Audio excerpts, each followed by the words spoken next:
Sorry, my chair has been dying for like a year because it keeps letting itself down. But now I think it's like wonky. I think the chair's had its day. Welcome back to the Dynasty Grind. My name is Peter Howard at PA Howdy on Twitter and Threads and everywhere else you need an at. This live stream goes out to like several different platforms. We're representing dynastyleaguefootball.com, I believe. But whatever streaming platform you're watching us on, drop a comment, a question, a thought, or a start-sit decision, I guess, that you might have about Dynasty or fantasy football in general, whatever comment box that platform has, and we'll be happy to talk about it every Wednesday at 9:30 p.m. Eastern Standard Time till we get tired and go to bed, to be honest with you. Yeah, that's about it. That's all the things I say. I think let's go see who I got behind the curtain.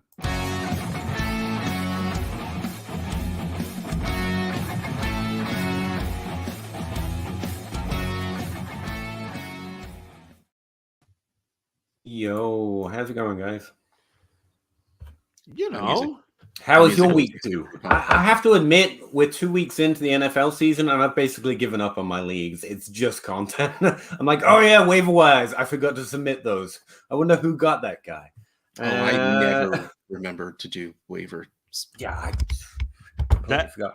I did go through all my leagues and try and get what's his name, Smythe in Miami, because I noticed him on the waiver wire. But all my waiver wires are broken. They're set up so you can't add free agents. And this week I was still outbid on the delayed bidding process in the DLF podcast league, and I was mad. Whoever runs that one, it's not you anymore. I think I'm allowed to complain about that one. You don't run that one there. You gave up on us, Russ. Legitimately was kind of hoping that would just fold. Yeah, week 2's weird. Cam Akers is now worth the value of a ham sandwich, according to Jen. How do you say her last name? Akins. It is Akins. Like Ake. Yeah. Yep. Yeah, which I thought was my favorite tweet about the entire endeavor. She's fantastic. All right, some questions, I guess. Jeffrey Jacobs in here at 7:44, so he was on time. Good for him. In a 12-team Superflex PPR league, start 2 tight end premium. Start 2. Start 10 total, where tight ends get an extra 1.0 premium. Oh, it is premium. What's Laporta worth? You had an interesting question about Laporta versus Pitts, I think, this week, Russ, or at least you had a trade that I thought was interesting. So you got thoughts on this one? Well, first of all, really, you have to start 2, which is artificially inflating tight end value, and then you give them a premium on top of that, which is artificially, well, not artificially. Like that's the one appreciating value that I am behind. It's still artificial. It's absolutely artificial because you have to, but I mean, it's fantasy football. None of it's natural. I should say it's necessary. It's artificial, but it's necessary for all but like 3 tight ends. Okay, so in a start 2 extra point premium, I'm not giving up a tight end that's scoring double digits for less than a first and a second. In general, like why? Like 2 tight ends. If you have Laporta, who's getting 6 targets a game, coming down with 4 to 5 catches, both these games in an offense that's good. I am not. I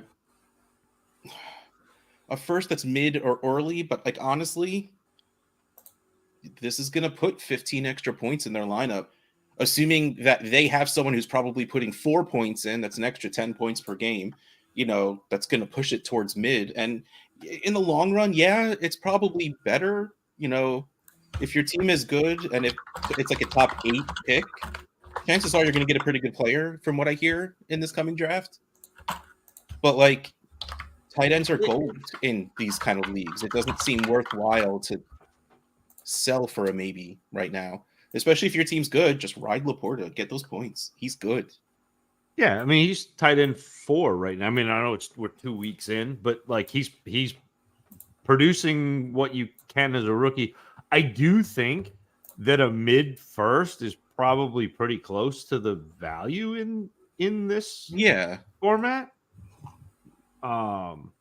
It also kind of depends on your team to me. But honestly, if you're good, you'll ride Laporta. If you're bad, you have Laporta for the future. Yeah. Like, if I have, just say hypothetically, Jeffrey, if you have on your team, you need to be very specific. If you have on your team one of the top 3 or 4 tight ends, you have a second tight end who is fine, whatever, Ertz or Waller or Ingram or whatever it is that you've got for a second tight end. And then you drafted Laporta in this rookie draft. And you have the kind of ability to be able to trade him away and absorb that hit. I think that this is probably a pretty good trade for, getting value back on Laporta, especially with, in a super flex league, you're going to have 2 quarterbacks, maybe 3. You're going to have at least 3 wide receivers in this next class that we're going to be excited about, and maybe a running back or 2. So, I don't mind the idea of trading Laporta for a mid-24 first, but if you're starting Laporta, if Laporta is integral to your team and your team is competitive, then no, it doesn't make sense to make that move. So it's a little bit fluid, but there is a scenario to me, Jeffrey, that is a good trade. It just depends on your team construction. Yeah. I've got him as tight end 10 right now. Apparently, under my DLF ranks, I take my ranks all less seriously in season, to be fair. But he's in that middle class already. And the only reason I particularly target one of them is a strong value difference. No one realizes Evan Ingram's good, so I'm going to go out and trade for Evan Ingram, I guess. Or we targeted Darren Waller because we thought he was in that kind of area this offseason. Not working out. Or I want the guy that I think has the potential to be in that difference making. And there's very few of them. They're very rare and they're hard to predict. And which is why we like Kittle this offseason. Why Pitt kind of has that allure to him for a lot of people. So he keeps fading in at the buy and sell window. Laporta's interesting, but I really think it's a team situation. If your team's competitive, I think you can get Ingram. You can get other tight end production in that middle class right now, which is very good. Laporta's only tempting because there's less known about his NFL career at this point. And so you could tempt yourself into that allure. So if you're in a more building team, he's probably worth a little bit more than a first, or he's worth a first in a trade where you maybe give a little extra value somewhere else because you don't really want to bleed multiple firsts on a tight end, to be honest with you. But he's not, I don't. This is the thing. We start the season, we all start talking about the buy-sell windows of rookies, and they really don't exist.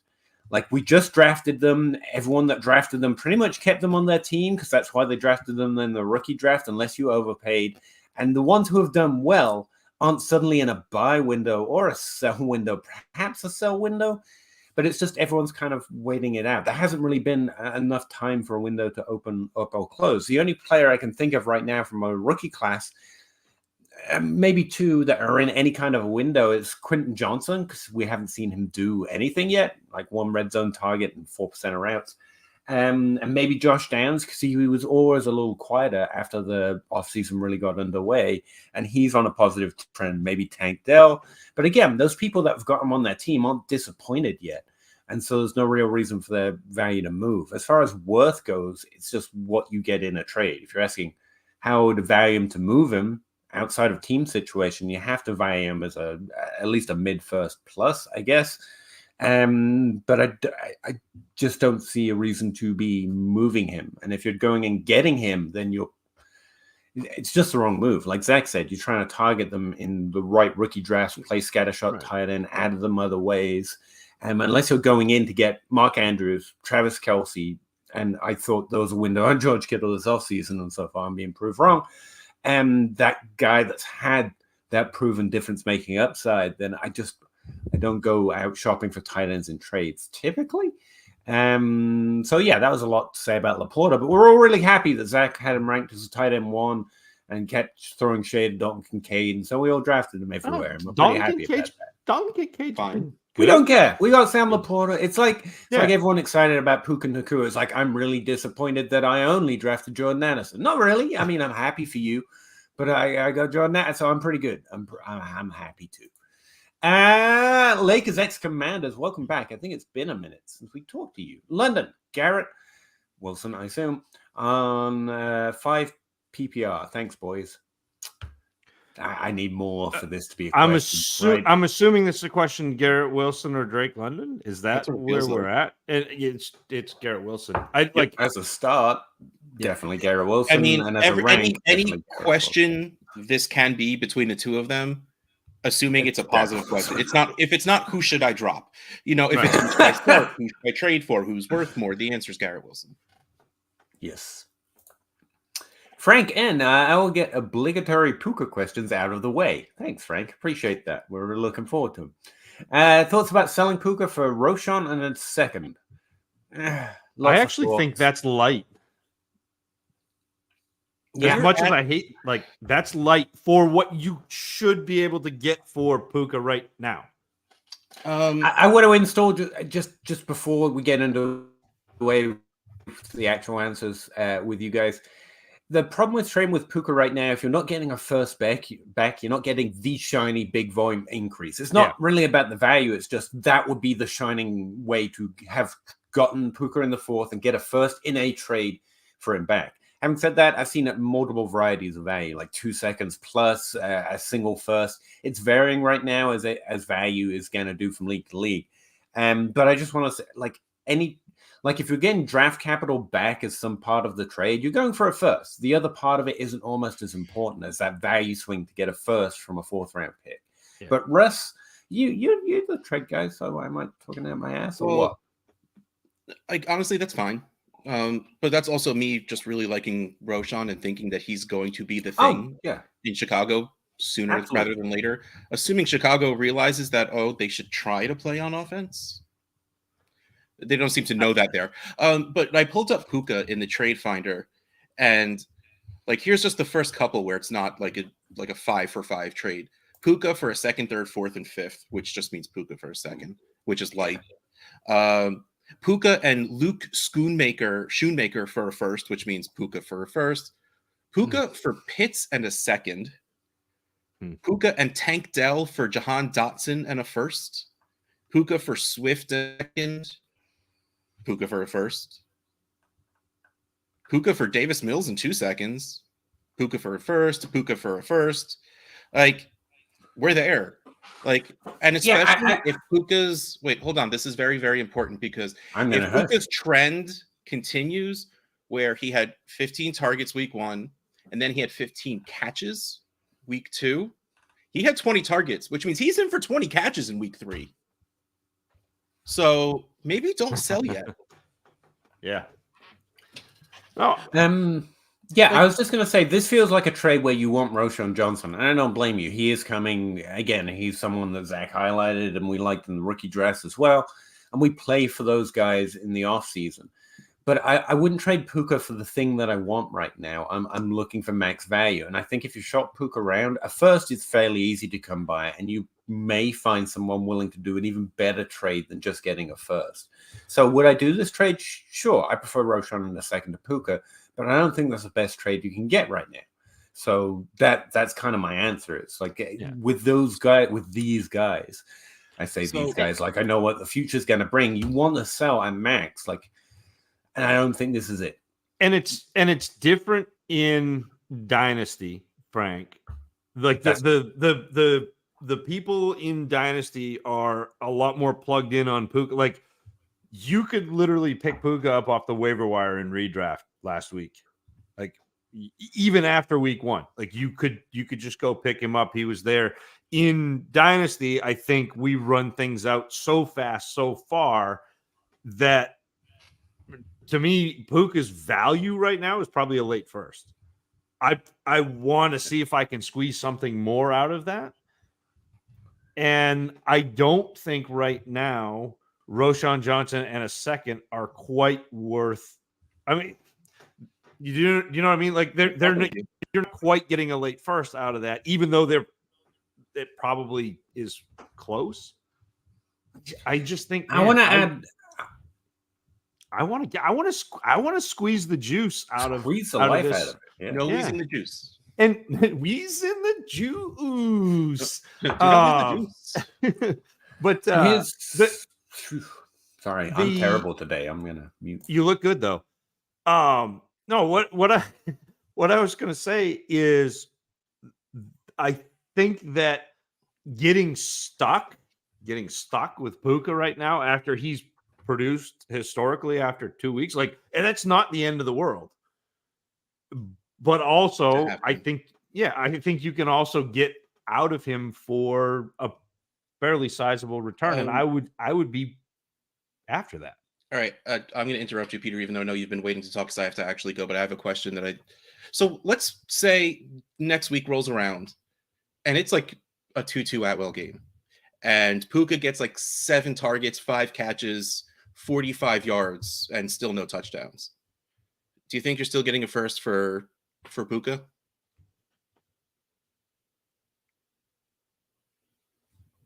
I don't know. Maybe. Probably not. Because the thing is, everyone's so excited, so they're willing to do it now. But the second they don't see it for a second, it'll be like, oh, flash in the pan's over. Let's move on. And we're a week closer to Cooper Kupp coming back. So that's why I don't hate the idea of getting something you're happy with, even if it's not max, because Puka could have one game where that's not great, and then go back to 20 targets for 15 catches.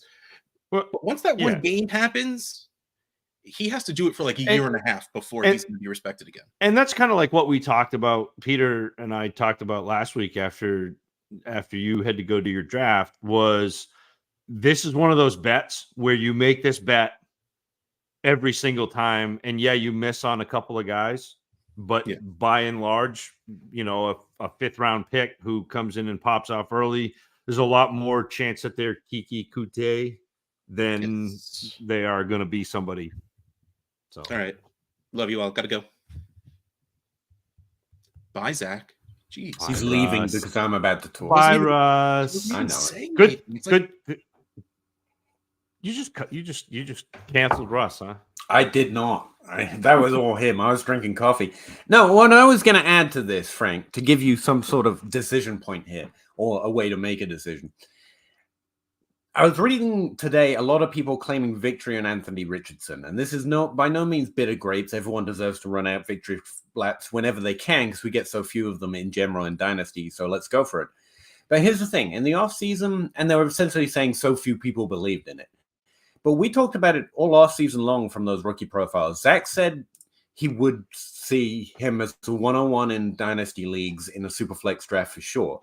And I said I wouldn't, but he should be if you can believe in the profile. That's because, and we spent a lot of time explaining that's because of the way I play is different than the way Zach plays, just a little bit, so that Zach doesn't have to believe in the profile to see the upside and bet on the upside, whereas I'm more risk management. And we had the conversation. But here's the thing. We tried to we focus on how to play so much so that I think we're never going to get retweeted with, these guys got the call right. Because we're instead describing how we play and how we go about making decisions and trying to add to that how to play.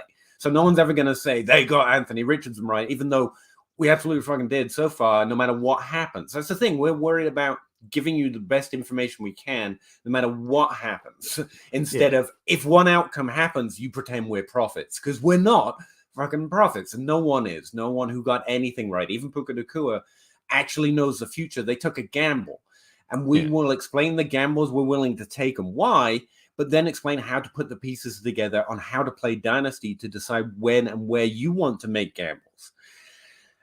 And that's important here because I would take that trade. Puka for Roshan on a second in Dynasty, I'm like, yeah, that's pretty good. But looking at that trade, I'm going to send out a whole bunch of offers with Puka. And that's why I was focusing on the first set, because it's a way you can't lose. You can't, you can go sideways and it cannot be max. But that first is infinitely more tradable than any generic thing to everyone else. And I think I should be able to get a first in a trade right now. And so there's less of a way for me to screw this up if he really does turn out to be this on a regular, or the new Cooper Cup, or whatever anyone else is saying.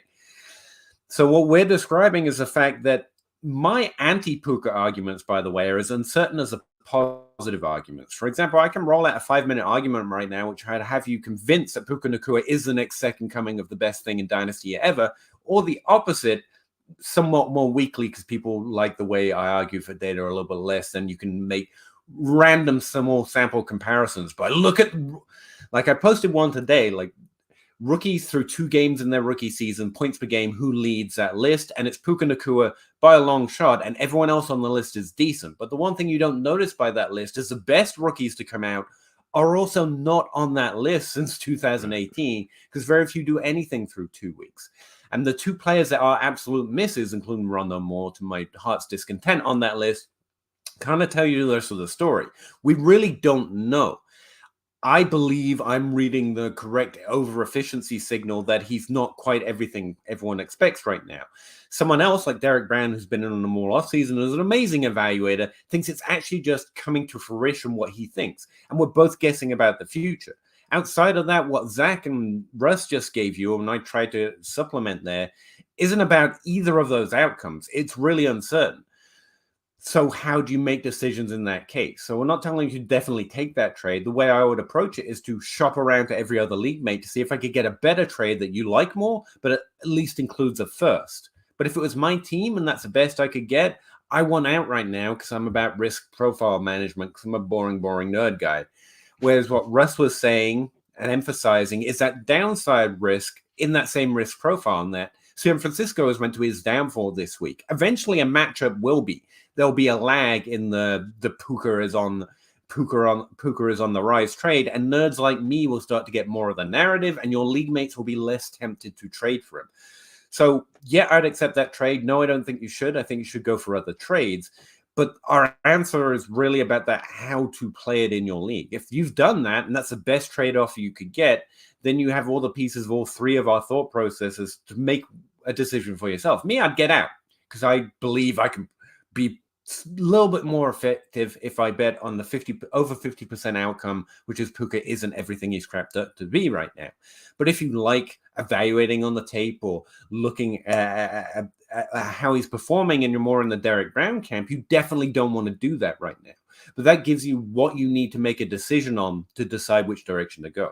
So again, on my team, if that's the best trade I get, I would get out now. But I also saw Tyreek Hill relatively early for a first and something that turned into nothing after his rookie campaign. And that didn't work out too well, but that first was still infinitely more useful with me than the downside of Tyreek Hill. So I'm not saying you definitely should, you definitely shouldn't. And I just kind of want to emphasize why we go about it a different way. And you're not going to see many quote tweets of, how exactly we called this guy. It's because we spend 5 minutes discussing how to play. And we do drop in the what we would do thing, but our focus is always on how. And so I think you have the elements to decide if you like that trade, if you can do better in your league, or if you just want to get it right now. And all 3 of us have slightly different answers. Russ said he's worried about the downside in terms of a few bad weeks. Me, I'm reading the efficiency and I'm scared about it. And so I see Kiku Kute and I would just want out at the best trade I can. I'm looking for a first, but I'll take what I can get. And Zach, your answer was more middle of the road as well, if I remember right. Yeah, well, I want to get the first if you can. But would like you that's take that if you can't? Yeah, like I'm gonna shop around. So if I have this trade on the table, I'm immediately gonna shop around, see if I can get a first. If I can't, if this is the best trade I can get, then yeah, I'm gonna take that because I think Roschon Johnson and the second long term are going to be better for what and that's the other point I was going to highlight there. It was all based on all 3 of us like, oh, Roschon's real, and that goes into that decision. Well, and again, take the players completely out of it and look at the profiles, which is what you have to do, and look at the chance that, like, if Puka Nacua stays somewhat relevant, I mean, he's not going to continue to do what he's doing. He's seeing a 39% target share. That is not going to happen. It could settle down into something nice, but it's also And again, like he may be really good, but that profile is really tough to bet on, even after 2 games, as amazing as he's played. And again, it's not to denigrate Puka Nacua. Puka Nacua has been great. You couldn't ask for anything more than he has done. But it's still an uphill battle. No rookie since 2018 has had a harder start. Like, it's legit good. Yeah. I was thinking about this a lot today, really, because I asked a question about Addison, and I'm doing the same thing with Addison that some are doing with Puka, and it all comes down to quote unquote priors, like what I expected and didn't, because I do think they're still worth baking in, at least until week 4, and honestly, with rookies a little further after that. And so I'm more likely to read the doubts in Puka's profile because I was a little doubtful to start with, whereas Addison through 2 weeks hasn't had as good a start, but has had a phenomenal start overall. And so I'm like, oh, I'll value him like Garrett Wilson, like easily right now. And it's the same quote unquote mistake that some people might be making with Puka. But I was thinking about that exactly. It's just, it's not wrong to value Puka there. And thinking about it that way really baked it into my head. It's like, I want out, but it's not because of what he's doing necessarily. We spent a ton of time on this, Frank. You got your money's worth. Sorry, we should go. We're not doing a podcast. I forgot. But to me, it's really analogous to the way I play running backs, and we talked a little bit about this last week. But if I draft a top running back in a rookie draft, I'm going to play them 2 years, 3 years at the very outset, and then I'm going to trade them every single time. And then if I want to reacquire, like last year, I reacquired Eckler, I reacquired Derrick Henry because their value was depreciated, even though their play hadn't decreased much. I mean, Eckler was the running back 1, and Derrick Henry was like running back 5. So like the play hadn't decreased much. But I'm going to make that play every single time, and it's the same thing with these wide receivers that go after the second round, but after the third round, I'm gonna trade them even if they pop, and it sucks unless there's someone especially this early, unless like Josh Downs wasn't a first round player, but I'm more invested. Yeah, and that's fine too. Yeah, and the other part I'd say about that trade, because I do think it's developing a way to answer these questions as you go along. It's one I keep working on. I don't have the solution for Dynasty, but like that's not how I try and acquire Roschon Johnson. I want to take the lesson Roschon Johnson and find them more often moving on. I want to trade into young, proven wide receivers. And if you don't think that's Puka, like that's where my head went to Addison, because I was doing a lot of that this week with trying to get Addison by trading good wide receivers that people like a lot that are young, but I'm a little less on, to try and get Addison before he becomes one of the proven minority, if you know what I mean. So I'm trying to get wide receivers in trades more often than a running back like Roschon Johnson. But if I'm on a competitive team, then sure, I might be looking, but I don't think Roschon may be my best bet. And so we go back around in the cycle.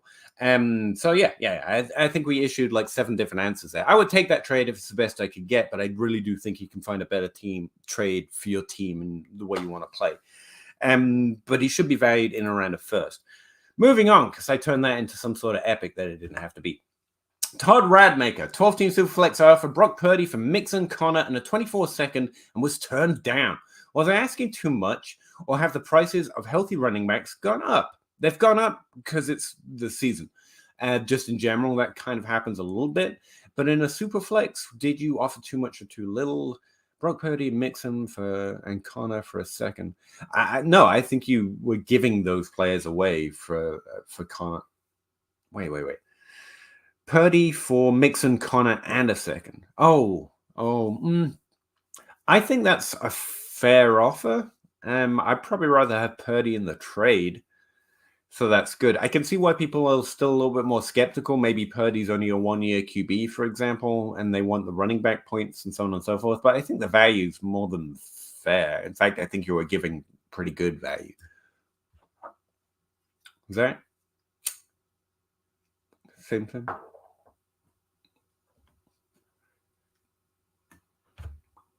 Can't hear you, man. Muted. It's because of the sunk costs of those running backs, I think, that people are hanging on to. And again, Connor's producing big time. He's going to keep too. He's got a hell of a workload. And so I think you're right. I think it's the cost has changed because you're in the point scoring season and the price of points are valued now. I mean, we have that. It's cyclical value. You have 3 different phases of value. You have the value of points. You have the value of the we can dream on rookie picks, and then you have the value of potential points in the future, which is why Dynasty values young players with the career arc. And so right now we're in the stage of the game where most people are valuing points, Todd. So that it's going to be a little steeper price. It doesn't necessarily make them worth Purdy, but that's where we're at.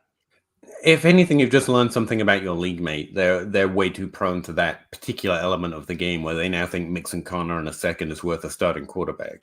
So that might be something to keep in mind if you play the notebook like Zach and Leo Seeger. Madden's past, Wanda Robinson or a 24 third. Wanda Robinson, he hasn't done much. He hasn't played, I don't think, yet. But the reason you were rostering him is to see what he could do this season. You kind of got to go in on that bet for a third. Yeah, no thanks. I keep Wanda Robinson at that. Yeah, I think so too. I mean, you might as well bet on that. You might as well bet on that player, Pete. We were for a second, Ragdad. Thank you. Russ is trying his best. He's got a lot of obligations at this point, being so popular and famous in the fantasy industry. Frank, and did Russ steal Peter's beard? He did. He actually came in the night, stole my beard. I'm trying to grow a new one, but it's not going well. Kelly Appleton. Hey, guys, need a flex. Tony Jones or Josh Reynolds or Rashid Shaheed? Never Rashid Shaheed. I actually have my week first run projections up so I can answer that a little bit. You're speaking to the wrong guy. I am not the projections guy. So Pete, we're gonna have to wait for you to click some buttons. It's probably Jones this week, but whatever. He's got one more week, right? At least to impress, because he did a pretty good job coming in with like 30% of the opportunities or whatnot. Oh crap! No, I disagree with my own projections. Projections currently say it's fairly heavily in terms of Rashid Shaheed going against Green Bay this week. I hate that. Wide receivers do win the flex, but all what is this? 9 different ranks I've got here would play. All but one would play Rashid over the other 2. It's still early in the week, though. Maybe let them settle down on Tony Jones' new workload. But yeah, right now it's Shaheed. Wide receivers do win the flex. Maybe that's what's going on. Jaws, with all the moves, do you guys think that there are any suitors left for Dante Foreman? No. You mean in the NFL? Maybe, probably not. That's a problem / thing about the running back landscape. There's always another veteran on waivers or another grinder, and their points are a little replaceable from an NFL standpoint. But yeah, he might find a home. I don't think in Dynasty no one's giving value for Dante Foreman right now. Everyone's looking to add those players off waivers, and if they can't get him, then they'll get someone else. Well, and I think they're talking. I think is talking NFL. NFL. Will there be NFL suitors? Maybe. I mean, maybe. But you're gonna have to get quite a ways down. I mean, Fournette's still kind of floating out there too. I don't have any Pokemon cards. Russ feels like that's something he would do, but he's not here anymore. AJ Dillon, the most overrated handcuff. I'm so disappointed in the last few solo outings. I think AJ Dillon's fine. I maintain the same position on him since he came into the league. He's fine. And yeah, those thighs sure do look impressive, and his blocking sure is great according to that grade. I just don't think that's how you handcuff. Aaron Jones is a different kind of cat. Yeah. I mean, it's been pretty clear. Dillon wasn't going to be the pass catcher that you need to have the production. Yes. So yes, I am not disappointed in AJ Dillon. Never got fooled by that. Yeah, but and he's produced more in a few games. He's been fine. Yeah, he's good, but he's just not. Yeah. But yeah, definitely stop doing that if you were doing it. Russ Fisher, unfortunately, he's left. Do whatever your league wants as long as it's not 2 tight ends. He's he doesn't like that. Is his mantra. Tight end leagues. And That logic just doesn't track with him. Comrade Kolos, sorry. Who are the power law players this year? Power law players. Can we name 12 to 16 players that will matter for winning championships? By week 2? Yeah, I can tell you this. About I think that's 45% going of to the be top... I think that's going to be buy low. Like, I think that was like a typo. I think that was like buy low or yeah. I can tell you about 50% of the running back and tight end top 12 ranks are accurate. I can tell you about 60% of the quarterback ranks are accurate. Only about 40 to 45% of the wide receivers are accurate. And otherwise, about 6 players currently ranking inside the top 12 at most positions are going to be in the top 12. That does give you 50% to play for. But also, you can just go in on the players that are most likely to finish the season there, like the proven ones that we know do it.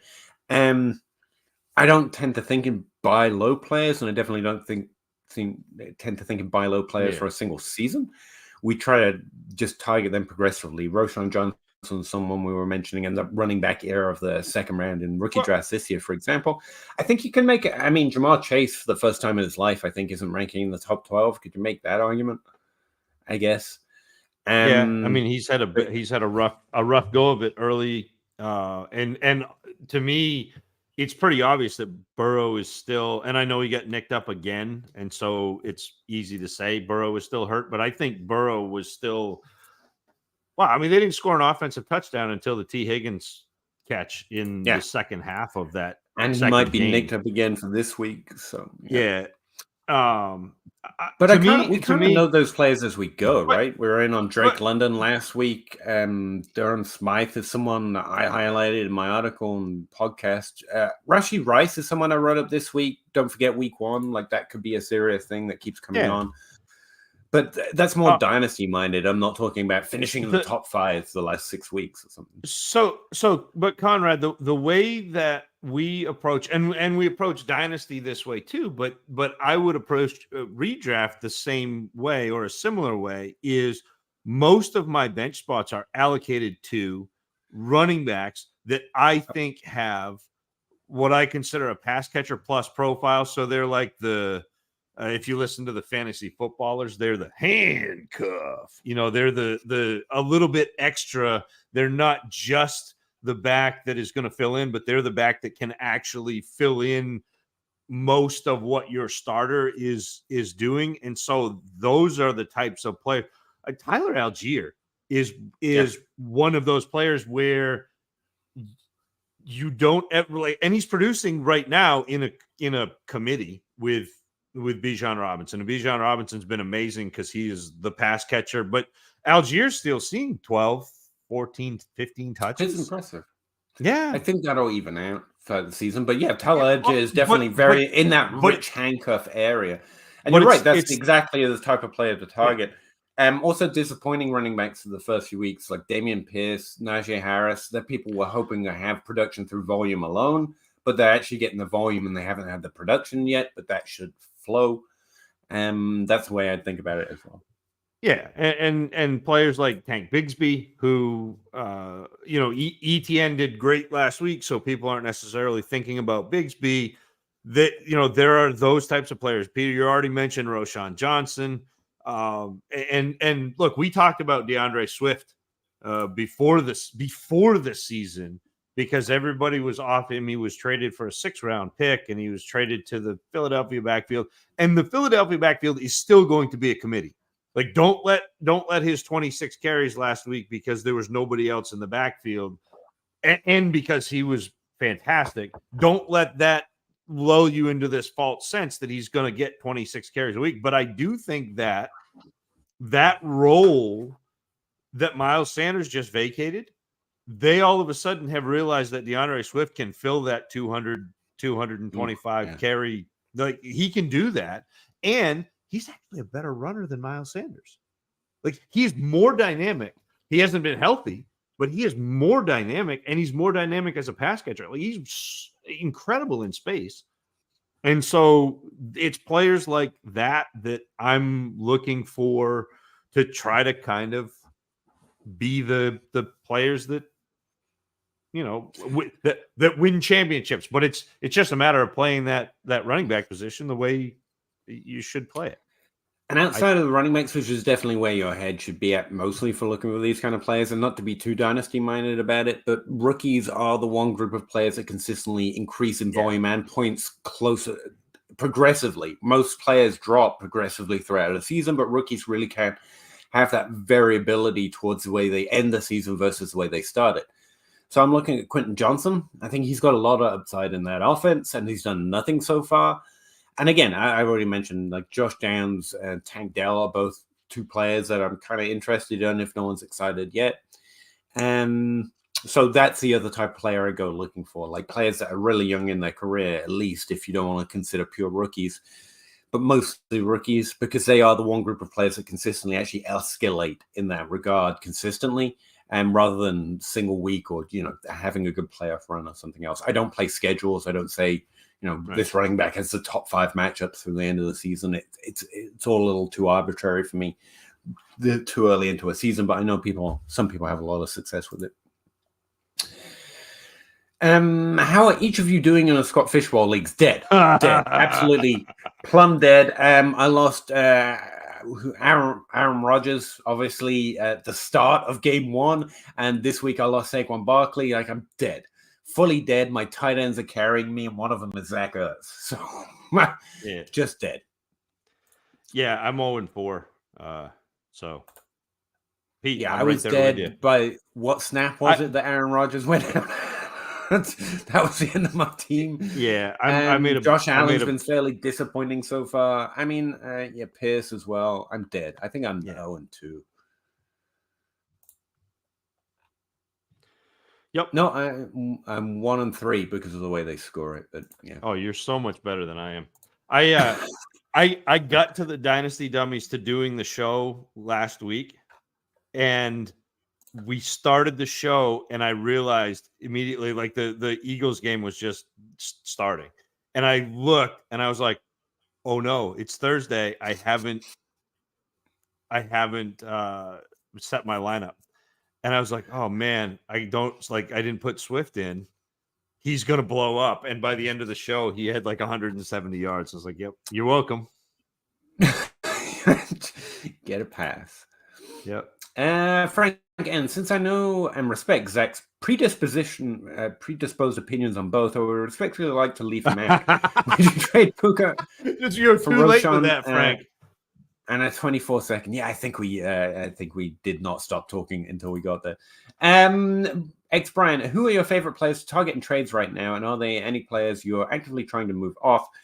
I've mentioned most of the ones I'm thinking about right now, and again, I'm mentioning them every week on the podcast in that article I'm writing. I'm trying to kind of throw everything at the wall in those with all thoughts from all teams. So I don't want to go read over the list. The other part of it is interesting, though. I'm a little concerned about Treylon Burks. That's someone I firmly was in on at value. We discussed it a lot this offseason. Wasn't even actively trading him, but if I could add him, I was interested, and I held despite a disappointing rookie season, which for me is a strong position to take. Last week was good, but it was a single play, basically. He's not co-opting volume quite the way I would like him to. And again, I'm not saying that the end is done. We're done here. But I'm disappointed and starting to move off from Rashad Bateman. I'm just in at this point. The value's done nothing but fall. And while it's looking negative, I'm still just hoping it's the injury and the snap share. As long as value continues to fall or continue to stay in. Rondell Moore, he's healthy and on the field. That team refuses to use him in ways that I would hope, which is always a bad bet, that they would use him. So at this point, he's almost next on my drop list if I find an interesting waiver candidate. Those are the top 3 on my list. Anyone else disappointing you so far, Zach? I don't know. I don't ever have expectations because I don't do projections. So it's hard for me to get disappointed. I mean, obviously, like Akers being being did not play coach's decision and then traded to swap 6-round picks like that. That's pretty ugly. That's pretty wild. But the players that I'm actively trying to target right now it's still Jordan Addison. because Yeah. I still don't think that the collective mind has It's moved fully no. far I enough really. yet. I Well, it think was that's the very true. I know you dropped the Jordan Addison Garrett Wilson in a chat with a bunch of really well respected analysts and I really was intelligent shocked at people. how from the left that felt like they were like, "What?" I was like, "No, well, you're Well, normally and you're the smart guys. You are going to be the ones telling everyone to do that earlier." So I think it's really interesting. Like they didn't think it was in the same conversation. well, and Yeah, that's when you and I had the conversation that it's not value wise right now, but I no, don't think Jordan Addison talent wise is very far off from Garrett Wilson. And to me, like that's the where the edge is right now is people have not come to terms with they got so down on this class I know, right? after having it pumped way up. They got so down on this class that they haven't realized that Addison is good. They haven't realized that Jackson Smith and Jigba is good. I think a bunch of people are on Flowers Yeah, now yeah, because he's seen a ton of volume, but like this class is good. And so that's even Quentin Johnston, who hasn't done anything yet that's in why I LA. mentioned him. Yeah, Yeah. like we're well within his window. Like him doing nothing so far is less is not Yeah. scary. You know. Yeah. So I mean, how it's kind of a John Bosch game, but if X happens, what would it look like to have done this? And that's also how you can get yourself in trouble. But at a reasonable value, like people are disappointing Quentin Johnson, so you trade from right now, and then 6 weeks, give yourself a whole 6 weeks. He has one good game. How smart does it look to go on Twitter and say, "Hey, I traded a second and freaking I don't know who's no who's good right now? Not Kendrick Bourne. He was last week, and something nice." Tank Bigsby, who I like, by the way, for him 3 weeks ago, and everyone would be like, "Oh man, you predicted the future." It's like, no, it's one good game. That's all it will take. so Just knew that. what I usually do as kind of an exercise, and I usually do this before the season, and then at about week 4, and then about week 10, depending on whether I'm contending or not, is I go look at ADP. I like DLF's ADP. I mean, I'm a company man, even though I'm not the company. But I'll look at DLF's ADP, and I go down to about pick 50, and I look from pick 50 to about pick 90, and I look for players that I think are really obviously better, more talented than where they are being drafted or where they're being mocked, and I go start looking for trades where I can acquire those players. So Addison is in that area. I think still Debo Samuel is undervalued. You know, the Zay Flowers, Quentin Johnston we talked about. Even Pittman is still being undervalued and is producing. The concern was Pittman has been okay, and Pittman doesn't have a passing offense now. But that offense has been better than we expected, and Pittman has been the focal point. So, you know, it's that type of I go down and look and kind of figure out who's being undervalued, who has some potential to have that value bump and make that. I mean, you mentioned Dameon Pierce. He's another one that's pretty firmly ensconced in that area. Rashad White is those are the types of players that I am going to look for, players that I think are being undervalued that have upward mobility, both in points and value. You can also look in smaller windows. Like last week, Drake London was clearly easily a bounce back kind of a guy, but he had one good week. It was based on a touchdown. And now it will fade, but everyone will remember the good game, and he's going to kind of hold his value. Because he'll have other good games. Pitts might be entering a similar type of window where he needs to have one good game where he just catches a touchdown. Everyone's like, see, there are good games coming, but we kind of know that eventually. So that value's done nothing but fall as well. And we know he's in that middle class. He's fine. He's solid. And maybe someday someone is going to believe again that he has that upside. So you could argue Pitts, I guess. But yeah. Thank you, Frank. Except for me. Sure. Am I still being excluded from that, Frank? No, you're not doing that. It's fine. I dropped Fairmouth. I hate you. Not really. In week 1 for Hunter Henry, solid decision in redraft. It's a 10-team league with small benches, and it doesn't seem viable to have Fairmouth clogging space. What do you guys think? Yeah, it makes sense. As long as Kenny Pickett's there, everyone's a little sus there. Especially like the role he plays just isn't going to help out in that team. Pickens can do it in a single play. Fairmouth can't.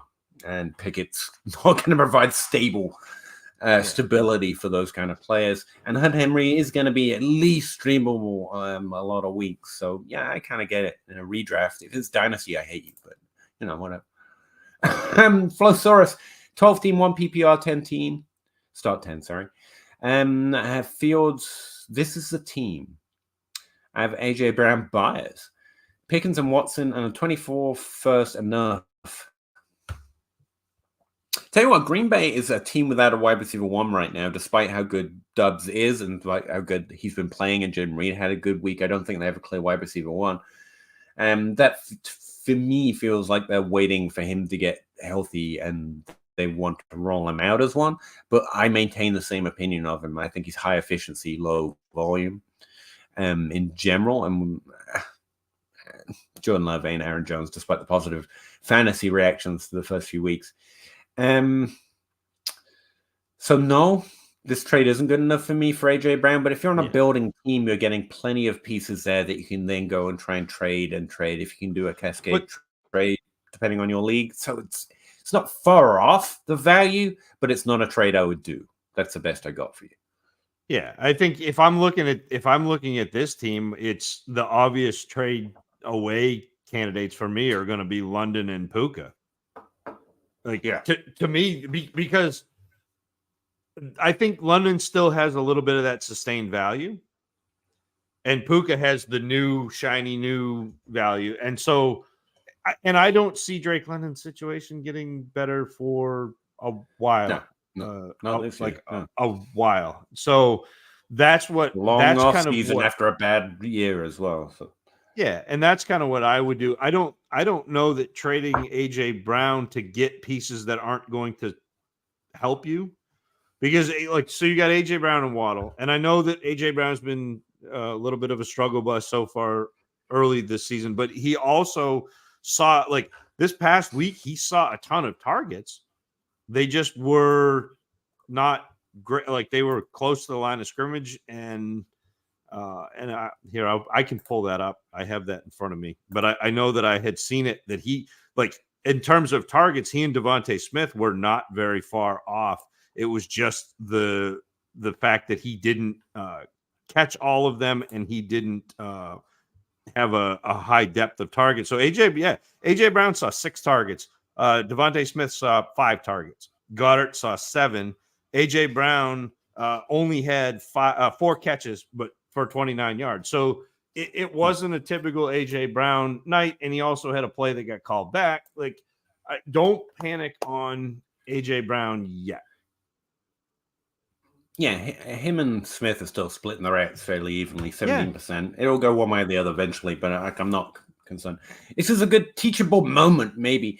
Like the way you feel about AJ Brown is the way teams end up just stacking up their wide receiver core with Diggs and Tyreek Hill, and because everyone has these little windows, and when you go and get the premium thing, if you can just fade the noise about the current moment, that's how you end up stacking up a whole bunch. Don't be that guy offering one of those elite tier players, second tier, but elite second tier, outside of Jefferson and Chase, and dynasty wide receivers for the hopes and dreams of Pickens and Watson and a first. Unless you're trading a trade and in a full-out rebuild, and that's the best you can get, maybe.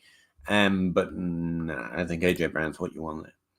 And that's where you Addison owner hopefully sees that coming, but you go maybe get Addison. That's a younger player that I'd be interested in moving AJ Brown into for a building team rather than Watson. Pickens is fine.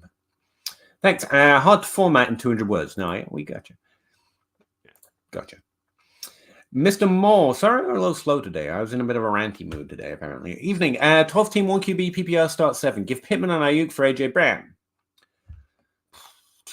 Yes, because that's the opposite of the trade we just saw, but you're giving 2 fairly solid instead of hopes and dreams for AJ Brown. Yeah.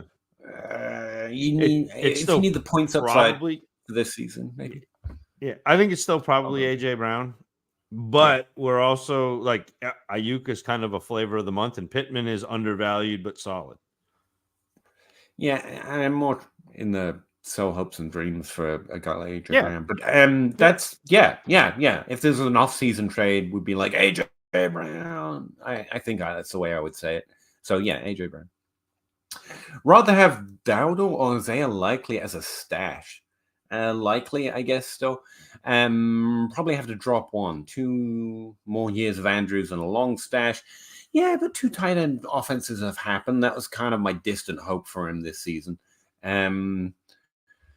Yeah, I just go on players at that point, and it's Likely. I don't really know too much about Dowdle. Yeah. I expect Dallas to deal or for a running back or sign another one. There's going to be a lot of that going on. It feels like, yeah, they'll probably do something. So I got to see Puka with Cup before I trade for him. Yeah, if you want to trade for him, now is not the time. Again, even if he's everything the best Truth I hoped for, there's going to be, he literally can't put up 50% targets per route run every game. So, and there's going to be a cooling off period at least where you might not get him cheaper, but you'll still get him reasonably for what you could trade for him right now. So I don't think you definitely need to trade for him even if you're in on the train. My name is Puka. I live on the 2nd floor. Nice. Still on pace for records. Sure. Surely is. Puka could do an on-pace stat suck. But again, yes, but records don't mean anything. Yes, but these aren't real records. This is so kiki-kute, and people arguing to me on Twitter that he's putting up historic numbers for a random arbitrary line that they come up with. It's like it's not historical just because you came up with something that literally put him at 1. Yeah, whatever. Do you know who has the most catches ever in the first 6 years of a career? Arbitrary cutoff. Ever. The first 6 years of a career. Ever. Do you know? I want to say like Welker or Edelman, but how about Jarvis Landry? Landry. There you go. That makes sense. That's right. So there you go. There's your record, Flowsaurus. Which league are you in where winning matters the most to you, and how are you doing in that league? I'm in a few leagues where it matters to me, mainly because I care about all my leagues, and there are a few leagues I've set up for, and I'm getting slammed a little bit, to be honest. In DLF Pods League, for example, that's probably the one I consider one of my main ones. I'm just lagging behind. I traded for Najee Harris and Aaron Jones, which I still think are solid decisions. For Aaron Jones missed week 2. Cooper Kupp got injured, he was part of my plan for this year. I'm still solid, but I'm kind of lagging behind. Patrick Mahomes hasn't been everything Patrick Mahomes should be. He's fine. And in that one league that I fully rebuilt for, I think I'm doing pretty well. But it's a best ball league, and I'm still getting outscored by a few teams every week because of blow-up games. I mean, it's early in the season, but I feel a little bad. The way I built it, though, I'm okay. Like, I didn't set up purely for this year, so I got Breece Hall and Bijan Robinson, so I'm feeling pretty happy even if I don't win. But like, I was hoping to be a bit close to the top. I'm doing well in, I don't know. I've got 5 leagues, so there's not a lot. I'm doing well in my home league. I'm 2-0. I just took down J Mike.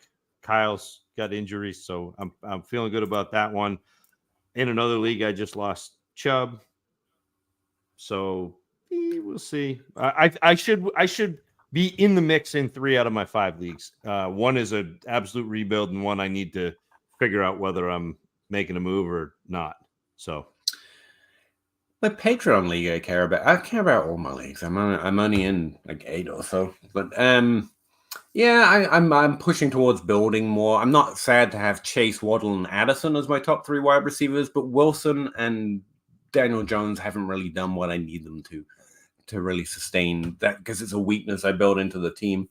to really make up for it. I've been doing pretty good at streaming the running backs. I mean, I got Mostert last week, Khalil Herbert, and Jamal Williams for the first 2 weeks as well. But again, the quarterbacks have been disappointing me a little bit. And it's kind of fine. Like, I'm doing okay. I'm not. I was smiling after week 1. After week 2, I'm like, some of this is a little rougher than I hoped. When Peter says something like, he is very smart, and I appreciate his info. When Peter talks Puka, you don't even watch NFL games. No, Puka, like, we're not talking trash about Puka, though. He's good. He's been great, but it's still like the bet is still off. B-Dags, what are your guys' thoughts on Pitts? I think we actually went through that because we end up talking about so much every question because we suck. I think he's in a slight window right now.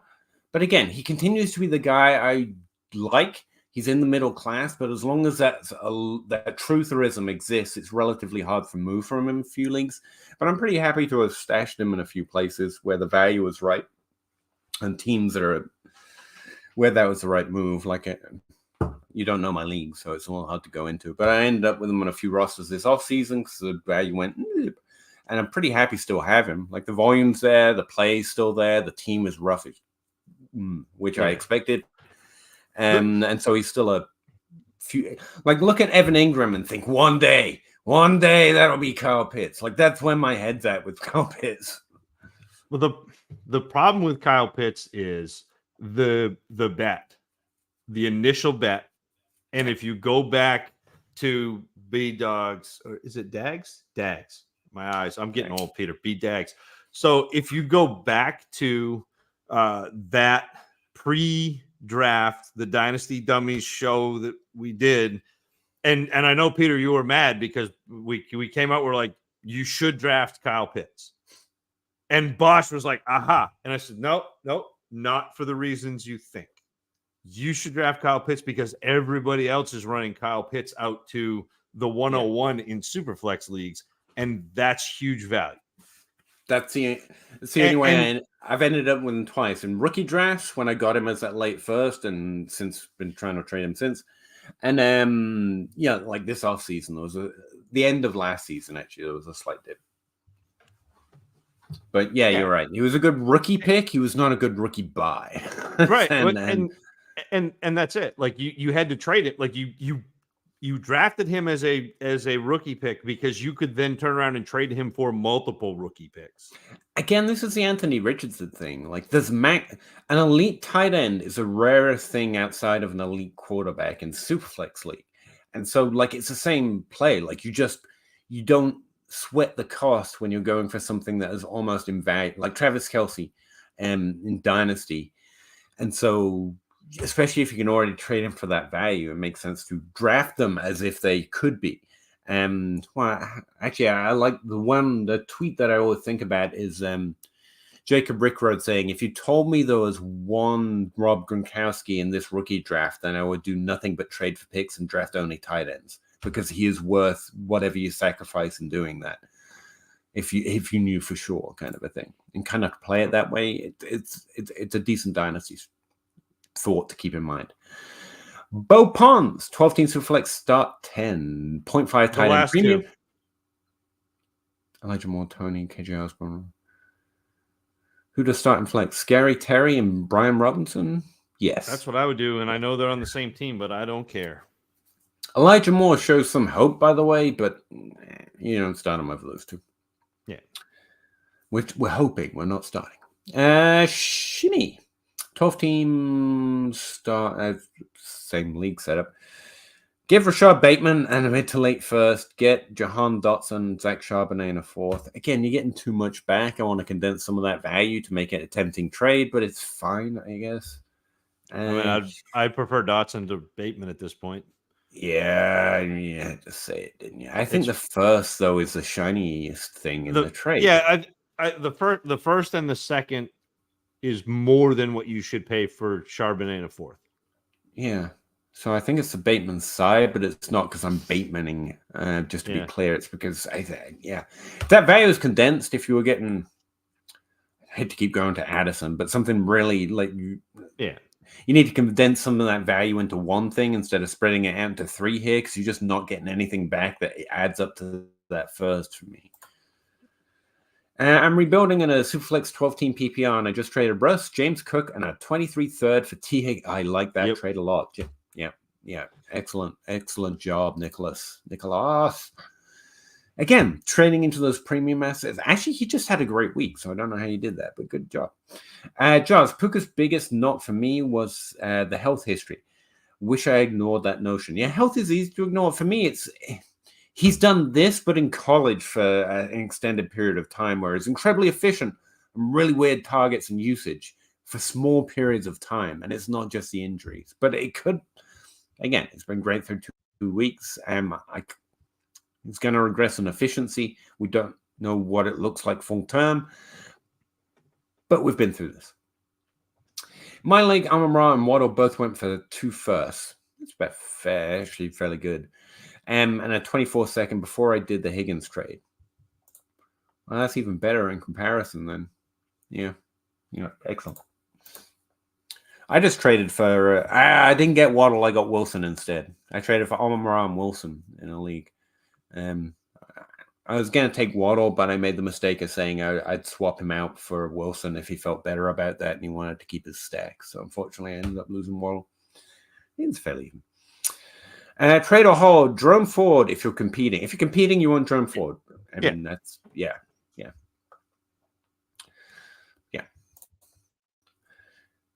Puka went for a 26 first.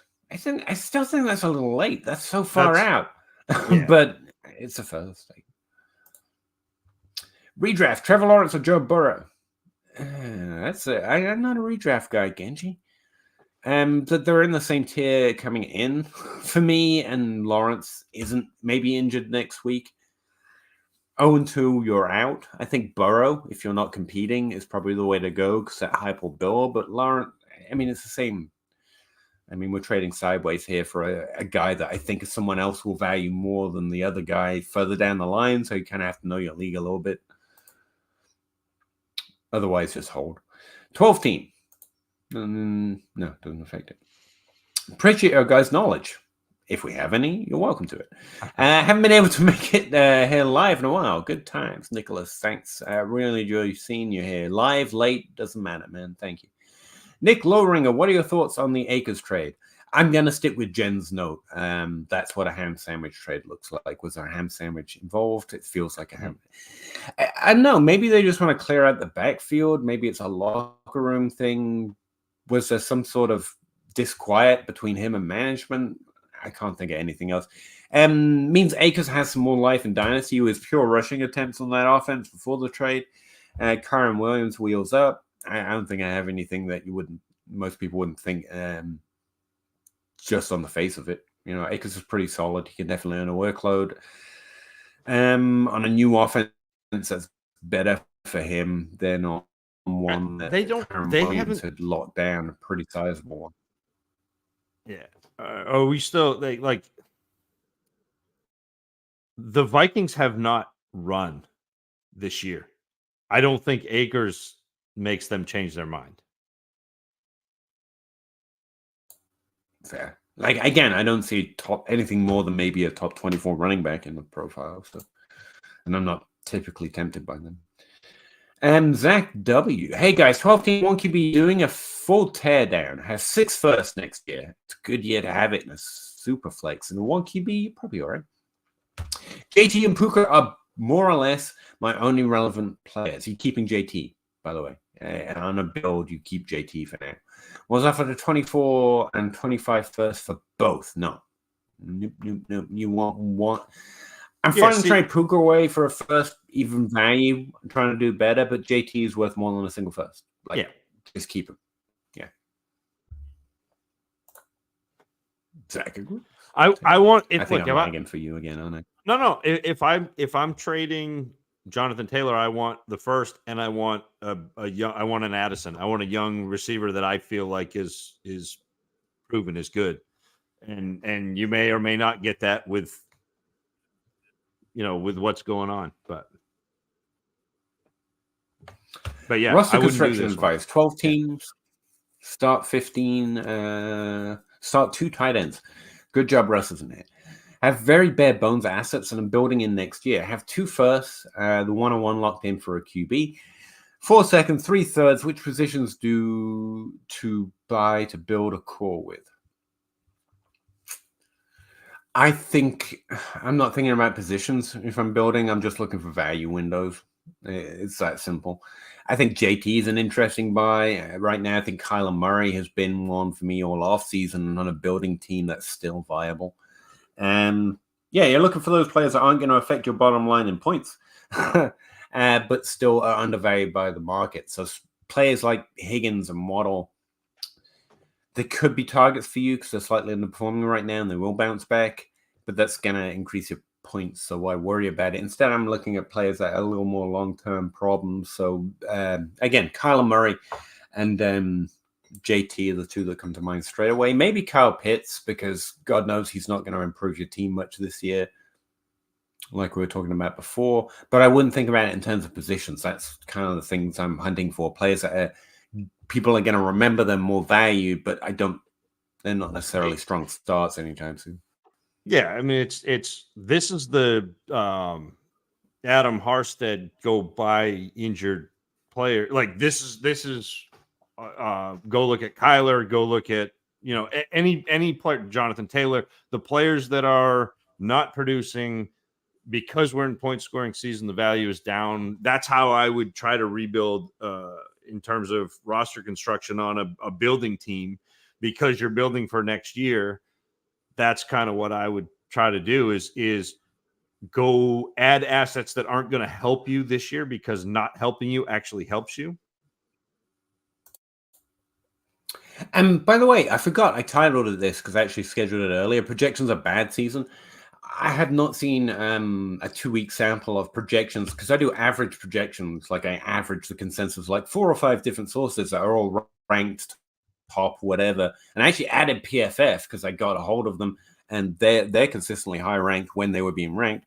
And I've never seen a 2-week span where projections were this poor, especially inside the top 5. We are strongly surprised by the first 2 weeks of results, and even for a first 2 weeks, this has been hella wild, which I think is important to know for Dynasty in general in terms of expectations long term. But projections will get better as we see more usage. But like a lot of this is a surprise even to the experts. Apparently, that's what the title was about.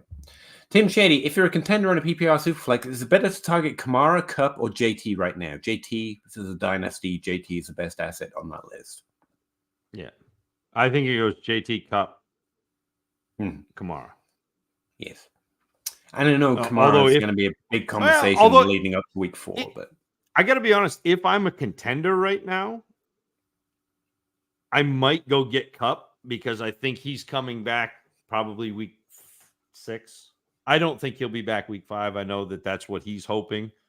Might be easier to get than JT. I see where yeah, I can see what you mean. Yeah, like I think the Dynasty asset is Jonathan JT, Taylor. Like contender, but I'm a lot more confident than that Cup comes back, and I mean he could slide right into the Puka Nacua role.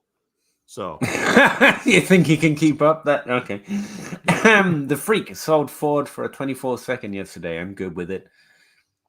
Yeah, I don't mind that either. Yeah. But I don't mind getting a second for him. Here's the thing: you can always say you could, like I'm saying with a Puka trade, you should go looking, but your league determines what is good or bad, and a second's fine if that's what you can get. I mean, you could always say hold, but then what happens next week if he doesn't do exactly as great as everyone thinks? I mean, he probably should do, and then it was solid. So yeah, every league is his own thing. It has been a mix. Thanks for being. I'm gonna try this again. It has been a minute. Thanks for being grinding college. Thanks for the answers. No problem, Lakers ex-commanders. And see, sometimes I can almost read. Genji, so glad to have 0 Kyle Pitts. Yeah, it's been a falling problem for a minute. Hunter Henry can't keep getting away with this. He's gonna. Rashad Bateman dust. Not dust.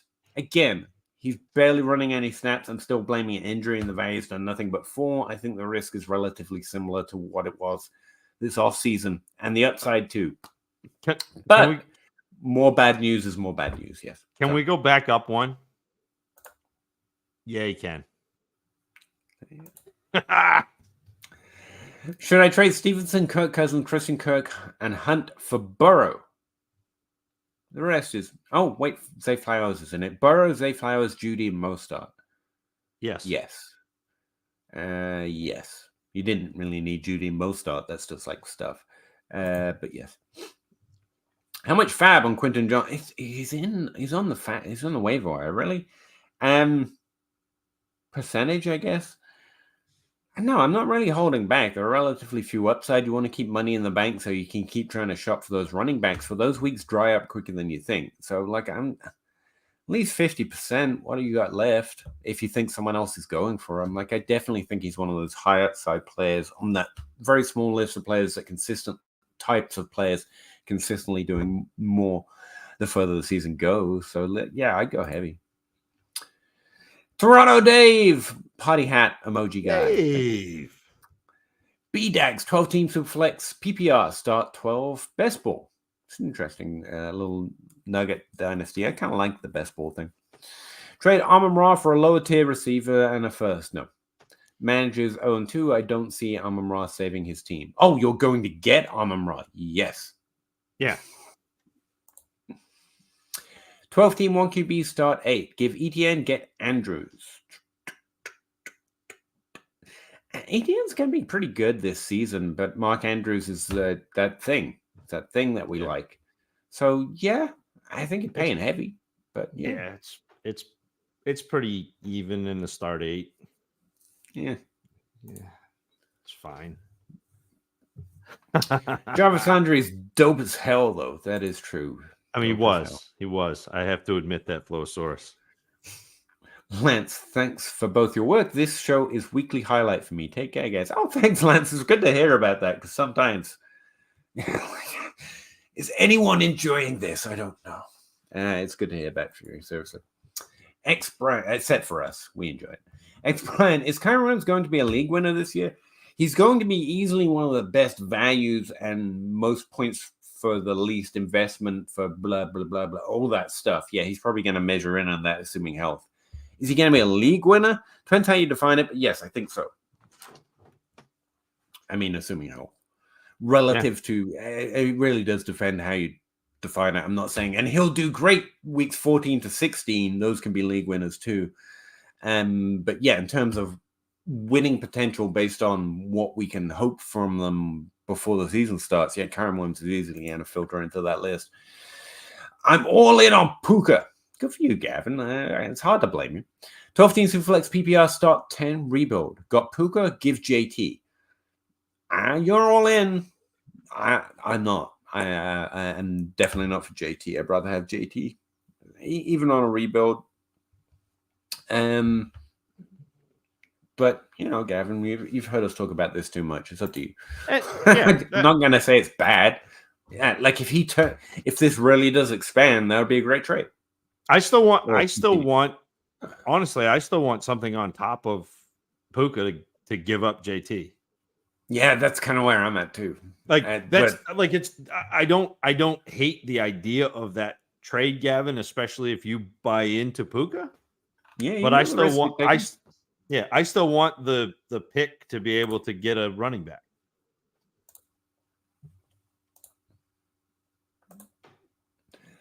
In redraft, at what point do we drop a player like Damian Pierce? I think Pierce he's still got 15 carries, was it, last week, and a low gain script. Like, he's still getting the volume. I think he's one of those players who's going to keep doing it. It's not pretty. It's not sexy. Yeah. Neither is Rashad White, but he's putting up points, and so will Pierce eventually. I don't think he'd drop him, no. If the offensive line is this injured in week 2, can it even get better? No, it's a fair point about the offensive line, don't get me wrong, but there will be matchups where it can do something and he'll get going. He's definitely not a drop candidate for me. No. In Dynasty, he's not even a sell candidate because no one will give you anything. Remember those? I'm going to go trade my first for Damian Pierce last year. That was fun. That was a fun time. Tim Shady, we weren't on that train. Just saying. If Jonas Smith's targets went to Pitts, people wouldn't be tilting on Pitts by Pitts. There's a lot to go on in that sentence, but since I genuinely agree with the conclusion, yes. We're transferring targets from teams now. Jazz Fresh. Hello. Hey, Jazz. Busy week. 12 teams start 9 Superflex. Got Devontae Adams, Diggs, Kamara, Amari Cooper for 24 first, 25 first, Godwin, Javonte Williams. Lost Aaron Rodgers and was quickly down 0-4 median scoring. Yeah, you sold great players from the sell list, as in they are great and you're going to keep being great, but they're aging out in Dynasty in general. For Godwin, who's still a little far away from that, and also will have better weeks than he's had for right now, a young running back plus first, yeah, this is an easy win, Jazz. Good job. Gavin, thought JT would show out when he returned. Has he returned yet? Did I miss that? I mean, he hasn't. He can't come back until week 4. Then they could sell high, but running backs dropping like flies. But JT hasn't been on the field to drop, to be fair. Another slow start, that missed offseason. I don't want to be stuck with it. You're not going to be stuck with him. His value's already dipped because of what's happened. When he comes back, he could still be bad, to be fair. His heart could not be on it or whatnot. But you got to think longer. I often don't say this because too much Dynasty vices are based on it. But long term, the premium guys, the guys with the draft capital that we know are phenomenal, they pay off if you just keep the faith a little bit. And I know that sounds like a religious or a culty slogan, but it's kind of true. JT didn't stop being good. He's still even for a running back, well in the window of peak. And so you just got to know that bounce back is coming. In the same way that, you know, when injured players drop their workout video, someone's going to be more excited about them. Like JT will bounce back, but it is a sucky start for the offseason for a lot. I was talking to someone the other day that lost Nick Chubb and Saquon Barkley the same week, and suddenly they're like, "Oh, I need my first back. I need them back quite desperately." Brim rough. Akers is just a shiny Marlon Mack. It's funny because I remember a lot of people really liking Akers when he first came out, and I was playing the whole game, and now I feel like I like him a little bit more than other people. But he's fine. He's still away from running back, maybe if he gets a volume. Just another Gaskin price squad to sell. I mean, depends what you're selling for, but yeah, always sell a running back. Gary Russell, I wasn't able to catch the show for a few weeks. Well, Gary, we're happy to see you back. Man, it's good to hear from you fellas again. Thank you very much. That is Mr. Scampers. That is Gary Russell, already in Scott Fishbowl 14. Gary Russell. There you go. Mr. Scampers, good evening. Good evening, Mr. Scampers. Oh, a lot of old faces. Happy to see you back. Or not old, not that you're old, unless you want to be. Gavin, take a deep breath. You are still taking Bijan over Anthony Richardson Superflex leagues? Yes. I mean, the first game was good, and then he got hurt. And Bijan's been fantastic. So, yeah. Again, this offseason, I said the same thing. Anthony Richardson should be. I will take Bijan Robinson over him and even the wide receivers because that's just the way I play Dynasty. I'm rooting for him. All the same stuff still exists. One pretty decent game. Didn't change that for me enough. I'm fairly slow to tilt. I try to be as quick as possible, but Akers has a nice end of season schedule. Yeah, I don't play the schedule thing, but that is interesting. Thank you.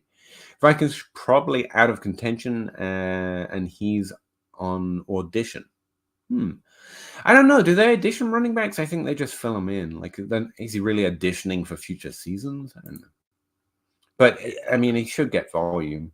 I don't have much else, but like Zach said, I don't think they're suddenly going to become a running team. Trade today, start 9. Sent Jordan Love, Christian Watson, Zach Evans. I don't mind sending any of that. For Deshaun Watson, Josh Kelly, and JT. There you go. JT seems to be in a pretty good window to buy. Should I trade Zay Flowers or Amari Cooper for Laporta? No. Zay Flowers is worth more than Laporta. Amari Cooper to Laporta could be viable if the team's in the right situation. Like, again, you're not competitive right now. It's fairly even. I just assume Zach will chime in if he disagrees broadly with something, by the way. I'm not avoiding listening. I think the value is probably on the Flowers side right now because I don't think Amari Cooper has future value. But I still think Amari Cooper is a top 12 producer this year, and I like Laporta as one of those middle tier tight ends with potential to be even better. He's good. I'm with you, Genji. 0 pits with that coaching QB. It's a rough situation. I'm going to say I told you so. How worried are you guys about Justin Fields? We were kind of worried to start the season, or at least I was. I was on the record of saying I'm definitely more concerned. And I got increasingly as the season went on, and I actually brought in some people to the podcast who actually do QB evaluation. Bless them. Good luck with that. And they were pretty worried. By week 1, my first note in my article was "So Justin Fields."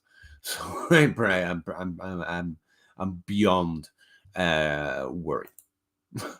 I'm still rooting for the kid, man. It's great. He seems like a great kid. Yeah, and he's got so much talent. He just takes a long time to process. He's just not ideal.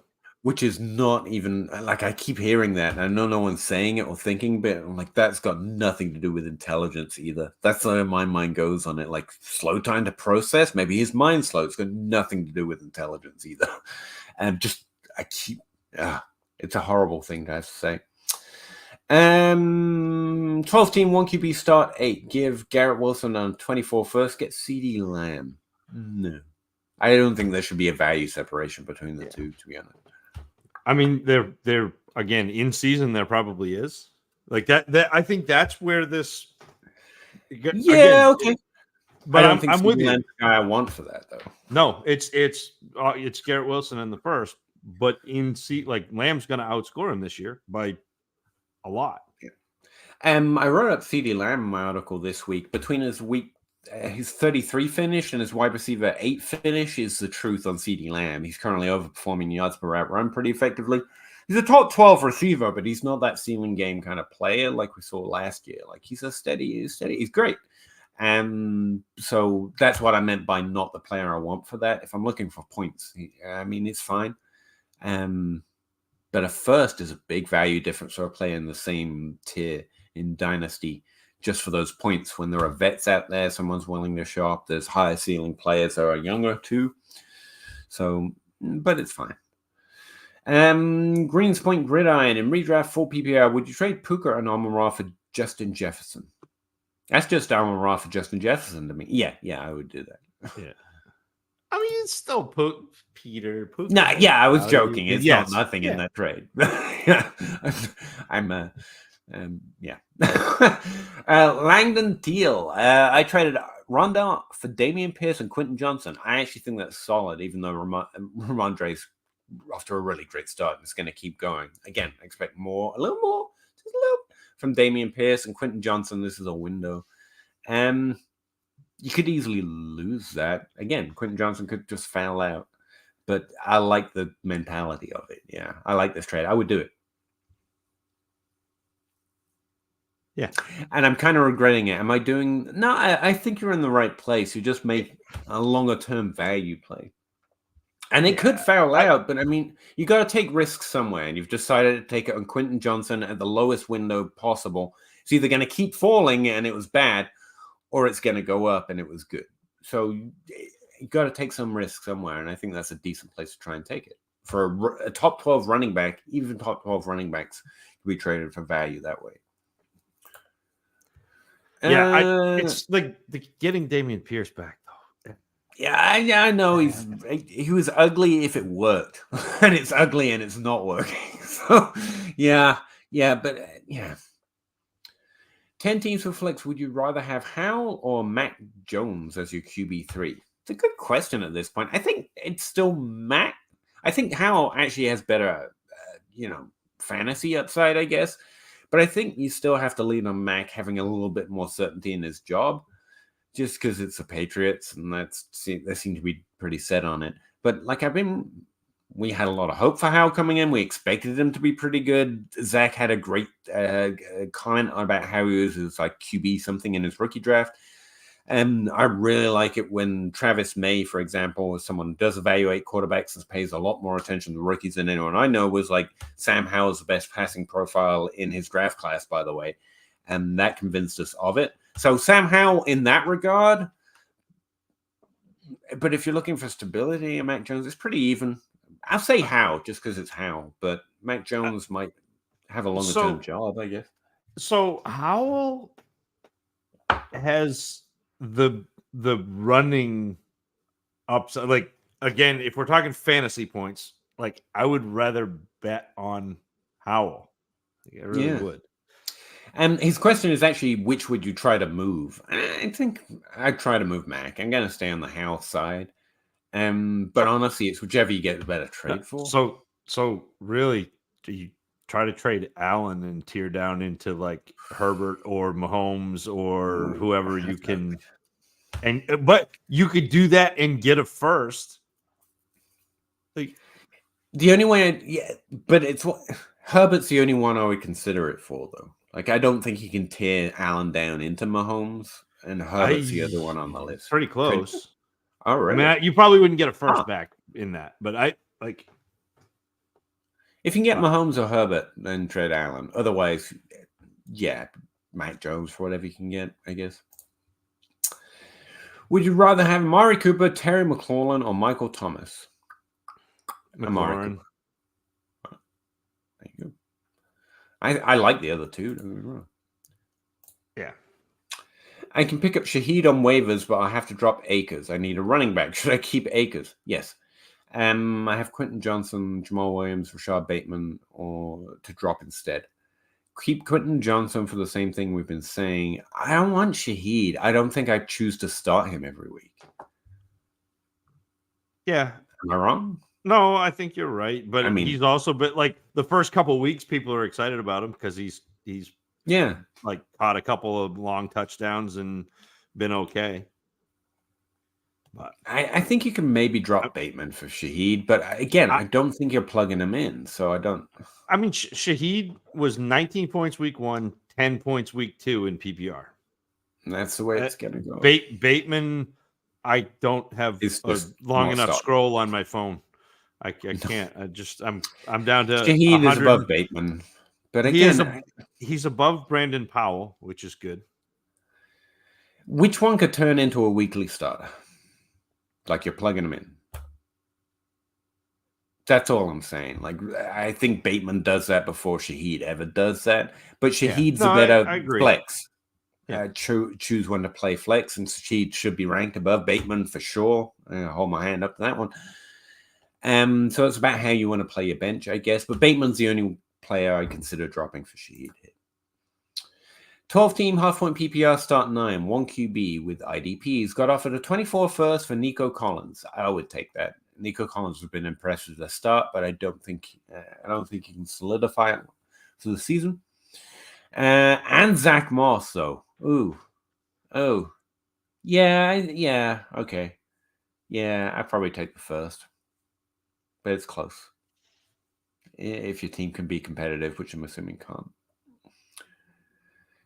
Yeah. Dotson, Nico, you're not. Yeah, I'd probably take the first. Yep. Started on 2, so me being thin at wide receiver for a doesn't second matter. makes me that actually makes for a set. Where's the second? Got offered a 24 first. Oh, so like, yeah, don't worry. Like, look, if you're 0-2 and you're thin at wide receiver and you get a first back and you have your own first, that's actually you're moving in the right direction. Yeah. Not to be. Would you start Dallas Goedert over or Laporta? That counts as a start sit, right? Yep.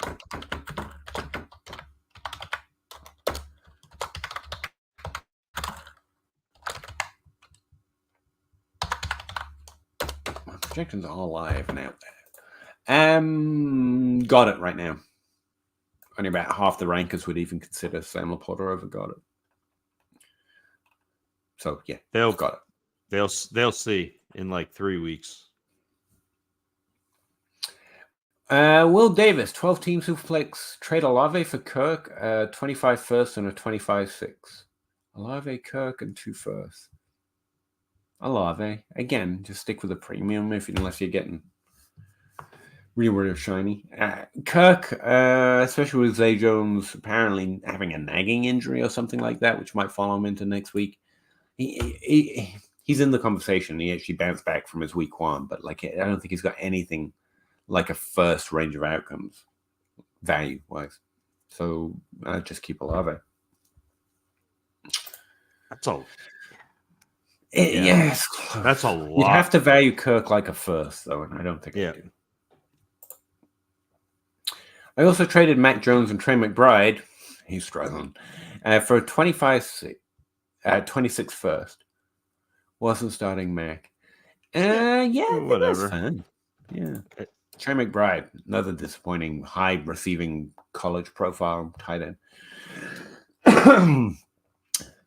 They're wide receivers. Mike Oxlong, Garrett Wilson or AJ Brown? Again, it's the same tier. I think it's Wilson in Dynasty. I don't feel great about it though. This is where you point out how great. No, I think it is, but it's because of the Dynasty mindset. Wilson is younger. Wilson has a longer shelf life. They're a similar tier player. AJ Brown should outscore him this year, but I think ultimately Garrett Wilson is in that upper echelon of wide receivers. So there are few ways to lose. But it's we don't want to do a 1-for-1. Yeah, same position trades suck, by the way. Just avoid them on all costs. But Garrett Wilson in that case. And if you're on a building team, it just makes solid sense. You're just getting younger in the same tier for nothing. Would you pay anything over a first for Javonte Williams? On a competitive team, maybe. Depends what's available. Again, you can always say there's a better trade out there, but Javonte Williams is solid. His workload is there. He seems pretty healthy.